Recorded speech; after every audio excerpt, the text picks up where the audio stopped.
Në Bashkinë Sarandë ndërtohen zyra ndërkohë që projektet publike mbeten zvarr pa u përfunduar. Këtë ditë u prezantua projekti i parkingut publik, kur duhet të kishin mbaruar 4 të tilla sipas premtimeve.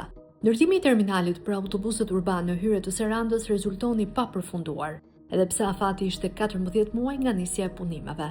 Pas 24 muajsh objekti nuk është dorëzuar plotësisht funksional. Rrugët në lagjen 6 janë shqepur dhe nuk dihet se kur do të mbyllen. Ndërsa rehabilitimi i segmenteve të brendshme në qytet është kthyer në një grop të zezë që merr para e 10 tendera, herë për pllaka e beton dhe herë për asfalt.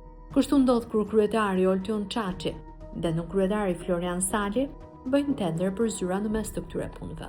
Zyrat dhe magazinat kjo bashki nuk e ka domosdoshmëri, por qëllimin e vërtet do ta shohim pak më vonë. Në muajin mars 2026, Bashkia Sarandë ka shpallur një procedurë të re prokurimi publik për ndërtimin e një zyre dhe magazine në shërbim të ndërmarrjes së shërbimeve publike në zonën e Volloderit. Sipas dokumenteve, projekti ka si objekt ndërtimin e një strukture të re administrative dhe magazinuese për ndërmarrjen e shërbimeve publike.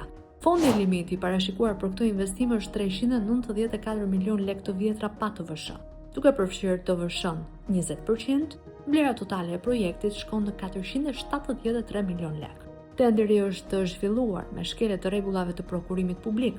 Open Data Albania ka shënjuar me flamur të kuq që sinjalizon riskun e korrupsionit. Ajo që ka ndodhur në këtë tender është tallje me paratë e taksapaguesve, por edhe me bizneset pjesëmarrëse. Fituesi dyshohet se është i paracaktuar. Kështu nga 7 operatorë ekonomik që merrin pjesë, 6 janë skualifikuar menjëherë. Praktikisht tenderi është zhvilluar me një pjesëmarrës, firmën fituese TEAD SHPK me pronar Dintar Thanasin. Pa u kujdesur të kursej buxhetin, Komisioni i Vlerësimit i emëruar nga Oltion Çaçi ja ka dhënë tenderin Thanasit megjithëse kishte ofertën më të lartë. Kështu bashkimi i operatorëve OBO Construction SHPK dhe Alba Construction SHPK kanë propozuar ta bëjnë këtë punë me 320 milion lekë. Po ashtu, Eurondërtimi 2000 SHPK ka prezantuar ofertën 352 milion lekë, ndërsa Drini 1 SHPK ka një ofertë akoma më ekonomike, 312 milion lekë. Në një nivel të përafërt është kompania Al Steel Construction 01 SHPK që ka ofruar të ndërtojë zyrat me 327 milion lekë. Megjithatë, është zbatuar porosia nga lart. Më 11 maj 2026 është shpallur fitues operatori TEAD SHPK me ofertën e lartë 370 milion lekë pa TVSH. Për komisionin nuk janë asgjë 60 milion lekë më tepër, se janë paratë e taksapaguesve. Procedurës fiktive ja vë qershin mbi tort një nga operatorët pjesëmarrës që ka bërë ofertë me vlerë 0 lekë pa TVSH. Po si e gjeti anën Dintar Thanasi, kryebashkiaku Oltion Çaçi dhe nënkryetari Florian Salli? Thanasi është një ujk i rregjur nëpër pazaret e fshehta me tenderat. Emri i kompanisë së tij është lakuar në SPAK për tenderat të dyshim të përfituar nga Bashkia Gjirokastër kur në drejtim ishte Zamira Rami. Por vulën zyrtare veprimet e Dintar Thanasit e kanë marrë nga kontrolli i lartë i shtetit dhe autoriteti i konkurrencës. Në 7 mars 2018, autoriteti i konkurrencës në një rast të rrallë, kur ky institucion merret me tenderat, ka zbuluar një pakt të fshehtë të Dintar Thanasit. Komisioni i drejtuar nga kryetarja Juliana Latifi kishte marrë një kërkesë nga Agjencia e Prokurimit Publik më datë 26 dhjetor 2017, lidhur me shqyrtimin e marrëveshjes në oferta në prokurimin publik elektronik në objekt riparimet të zyrave të objektit Njësia Administrative Lukov, Bashkia Himar. APP bazohej në raportin e auditimit të kontrollit të lartë të shtetit për këtë tender. KLSH dyshonte se kishte shkelje të ndëndit kadër sipas ligjit për mbrojtjen e konkurrencës. Komisioni në vijim nisi një hetim paraprak ku grumbulloi provat në Bashkinë Himar dhe në KLSH. Në këtë tender fituesi ishte shpallur subjekti AEK & SHPK me ofertë sa 99.79% e fondit limit. Operatori i dytë ekonomik pjesëmarrës në tender ishte ndërmarrja TEAD SHPK.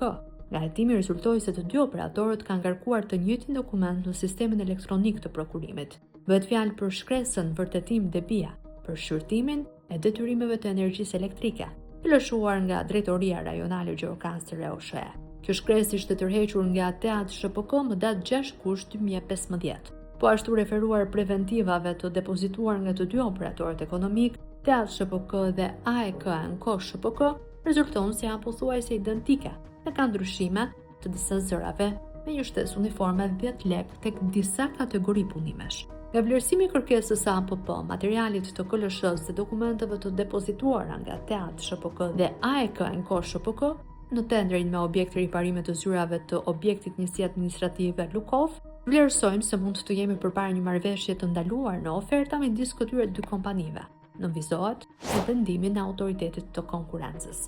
Në këto kushte AK vendosi hapjen e hetimit të thelluar ndaj kompanisë Dintar Thanasi dhe firmës tjetër.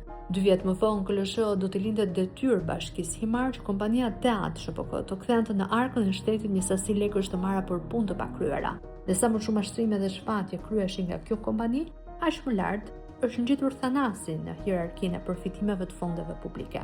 Duke qenë se ka provojnë mashtrimet me tendrat të zyrave, filloi ndërtimi i këtij filiali nga Oltion Çaçi, si gjithmonë me flamur korrupsioni.